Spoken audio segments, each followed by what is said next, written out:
AFK-Assistant. Keep your PC active while away from keyboard. Are you using time tracking software to track your work? Does the annoying pop-up timer force you to sit next to your PC while waiting for the task to finish just so that you can keep your PC active? You need an assistant that will do this for you. You need AFK-Assistant.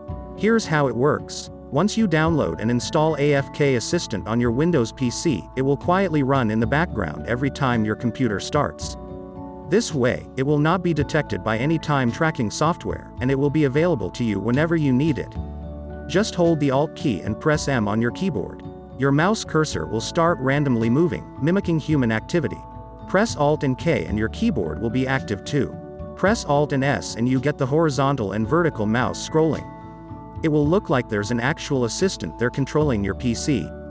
Alt+X will exit the current activity, but it will keep the AFK-Assistant running. And, if you plan on being away from keyboard for a longer time period, try this. Keep your time tracking software running. Start up to 5 Windows desktop applications and open up to 7 tabs in Chrome browser. Now press Alt+A. This will activate all AFK-Assistant features mentioned above, but also start switching focused app windows and changing active tabs in Chrome. In this mode, you can keep your PC active for a longer time period and it will still seem like there's someone using your PC while you're away. Try AFK-Assistant for free, using 7 days free trial period. No sign-up fees included.